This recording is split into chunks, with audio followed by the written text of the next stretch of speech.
प्रेरितों के कामों का वर्णन 12वां अध्याय।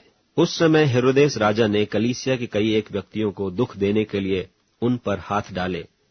उसने यूहन्ना के भाई याकूब को तलवार से मरवा डाला, और जब उसने देखा कि यहूदी लोग इससे आनंदित होते हैं, तो उसने पतरस को भी पकड़ लिया। वे दिन अख़मीरी रोटी के दिन थे, और उसने उसे पकड़ के बंदीगृह में डाला और रखवाली के लिए 4-4 सिपाहियों के 4 पहरों में रखा, इस मनसा से कि फसह के बाद उसे लोगों के सामने लाए। सो बंदीगृह में पतरस की रखवाली हो रही थी, परंतु कलीसिया उसके लिए लौ लगाकर परमेश्वर से प्रार्थना कर रही थी। और जब हेरोदेस उसे उनके सामने लाने को था, तो उसी रात पतरस 2 जंजीरों से बंधा हुआ 2 सिपाहियों के बीच में सो रहा था, और पहरुए द्वार पर बंदीगृह की रखवाली कर रहे थे। तो देखो, प्रभु का एक स्वर्गदूत आ खड़ा हुआ, और उस कोठरी में ज्योति चमकी, और उसने पतरस की पसली पर हाथ मार के उसे जगाया और कहा, उठ, फुर्ती कर।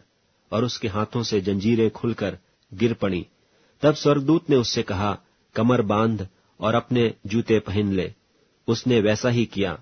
फिर उसने उससे कहा, अपना वस्त्र पहनकर मेरे पीछे हो ले। वह निकलकर उसके पीछे हो लिया, परंतु यह न जानता था कि जो कुछ स्वर्गदूत कर रहा है वह सचमुच है, वरन यह समझा कि मैं दर्शन देख रहा हूं। तब वे पहले और दूसरे पहरे से निकलकर उस लोहे के फाटक पर पहुंचे जो नगर की ओर है।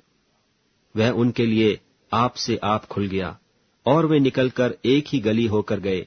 इतने में स्वर्गदूत उसे छोड़कर चला गया।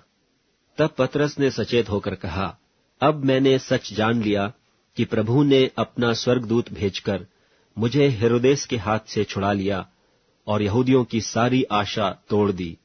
और यह सोचकर वह उस यूहन्ना की माता मरियम के घर आया, जो मरकुस कहलाता है। वहां बहुत लोग इकट्ठे होकर प्रार्थना कर रहे थे। जब उसने फाटक की खिड़की खटखटाई, तो रूदे नाम एक दासी सुनने को आई, और पतरस का शब्द पहचानकर उसने आनंद के मारे फाटक न खोला, परंतु दौड़कर भीतर गई और बताया कि पतरस द्वार पर खड़ा है। उन्होंने उससे कहा, तू पागल है? परंतु वह दृढ़ता से बोली कि ऐसा ही है। तब उन्होंने कहा, उसका स्वर्गदूत होगा। परंतु पतरस खटखटाता ही रहा। सो उन्होंने खिड़की खोली और उसे देखकर चकित हो गए। तब उसने उन्हें हाथ से सैन किया कि चुप रहें, और उनको बताया कि प्रभु किस रीति से मुझे बंदीगृह से निकाल लाया है। फिर कहा कि याकूब और भाइयों को यह बात कह देना। तब निकलकर दूसरी जगह चला गया। भोर को सिपाहियों में बड़ी हलचल होने लगी कि पतरस क्या हुआ।